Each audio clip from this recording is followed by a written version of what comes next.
যারা ক্ষমতার শীর্ষবিন্দুতে থেকে তাদের ক্ষমতায় থাকাটাকে চিরস্থায়ী করার জন্য বৈধ এবং অবৈধ প্রক্রিয়ায় তারা সরকারি বাহিনীগুলোকে ব্যবহার করে মানবতা বিরোধী অপরাধ সংগঠন করেছেন। প্রধানমন্ত্রী যিনি সেই সময় ছিলেন তার সরাসরি নির্দেশে তার নিচের লেভেলে স্বরাষ্ট্রমন্ত্রী, পুলিশের আইজিপি, বিভিন্ন পর্যায়ের আইন শৃঙ্খলা রক্ষাকারী বাহিনীর কর্মকর্তা, বিভিন্ন বাহিনীর কিছু অফিসার, কিছু সিভিল সার্ভেন্ট, এরা এই অপরাধ সংগঠনে সরাসরি প্ল্যানিং, প্রিপারেশন, ওয়ার্ডার এবং সরাসরি সম্পৃক্ততার মাধ্যমে তাদের সম্পৃক্ততা এখানে আমাদের তদন্তে আমরা পেয়েছি।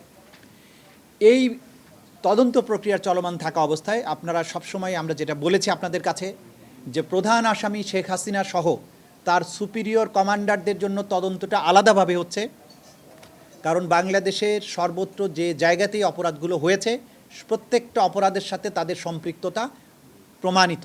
সে কারণে তাদেরকে কমান্ড এবং সুপিরিয়র রেসপন্সিবিলিটির দায়ে আলাদাভাবে তদন্ত রিপোর্ট দাখিলের প্রক্রিয়া চলমান আছে, যেটা খুব সহসা আমরা আপনাদের সামনে প্লেস করব। আজকে এই আন্তর্জাতিক অপরাধ ট্রাইব্যুনালের এই পর্যায়ে আমরা জুলাই আগস্টের 5 তারিখে, বিশেষ করে 5ই আগস্টে এই রাজধানীর চানখারপুল এলাকায় 6 জন ব্যক্তিকে, আমাদের জুলাই আগস্টের বিপ্লবীকে গুলি করে হত্যার দায়ে এবং চানখারপুলের এই অংশের, বিশেষ করে একটি অংশের যে 6 জন শহীদ, সেই ঘটনাকে কেন্দ্র করে তদন্ত রিপোর্টটি সম্পন্ন হয়েছে।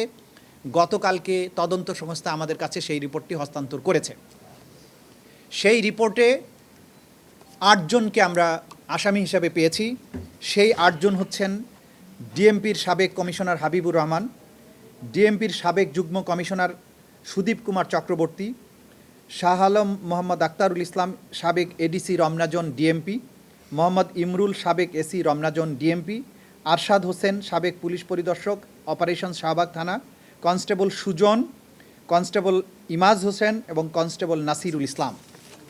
এই 8 জনের বিরুদ্ধে তদন্তে তাদের বিরুদ্ধে সম্পৃক্ততার প্রমাণ, কমান্ড রেসপন্সিবিলিটি দুটো মিলিয়ে, যারা সিনিয়র অফিসার তাদের নির্দেশ এবং যারা সরাসরি গুলি করে হত্যা করেছে তাদের ভিডিও সহ অন্যান্য প্রমাণাদিতে পাওয়া যাওয়ার কারণে এই 8 জনের বিরুদ্ধে তদন্ত রিপোর্ট দাখিল করা হয়েছে।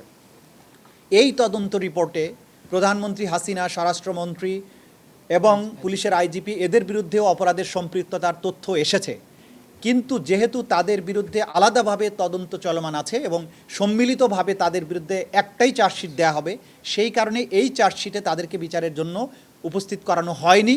তাদের জন্য আলাদাভাবে তদন্ত রিপোর্ট আসবে এবং তাদের বিরুদ্ধে সেইভাবে ফর্মাল চার্জ দাখিল করা হবে। তবে এই মামলার মধ্যেও তাদের সম্পৃক্ততার তথ্য এবং প্রমাণাদি উঠে এসেছে। এই তদন্তের জন্য আমাদের তদন্তের সময় লেগেছে 6 মাস 13 দিন, অর্থাৎ 195 দিনের মধ্যে এই তদন্ত কাজ সম্পন্ন হয়েছে। তদন্ত কমপ্লেন্ট রেজিস্টার নাম্বার 139 7/10/2024 এটা শুরু হয়েছিল এবং 20 তারিখ অর্থাৎ গতকালকে 20 এপ্রিল 2025 তারিখে এই তদন্তের রিপোর্ট আমাদের কাছে হস্তান্তর করা হয়েছে। এই তদন্তের মূল প্রতিবেদন অংশের মোট পৃষ্ঠা সংখ্যা হচ্ছে 90।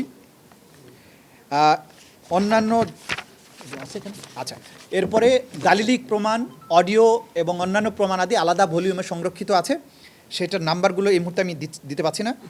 মোট সাক্ষী 79 জন সাক্ষীর জবানবন্দি গৃহীত হয়েছে। এখান থেকে আমরা যখন ফর্মাল চার্জ চিফ প্রসিকিউটর যখন ফর্মাল চার্জ দাখিল করবেন তখন এখান থেকে আমরা হয়তো এর সংখ্যা কমানো হতে পারে। আমরা দেখব যে সবচেয়ে বেস্ট যারা আছে তাদেরকে হয়তো উপস্থাপন করা হবে। ভিডিও চিত্র ধারণ করে যেটা আমরা প্রমাণাদি পেয়েছি এবং সেগুলোকে এখন নিখুঁতভাবে পরীক্ষা নিরীক্ষার পরে যেটা পেয়েছি, 19টি ভিডিও এখানে আমরা জব্দ করেছি এবং সেটা এখানে প্রমাণ হিসেবে দাখিল করা হয়েছে।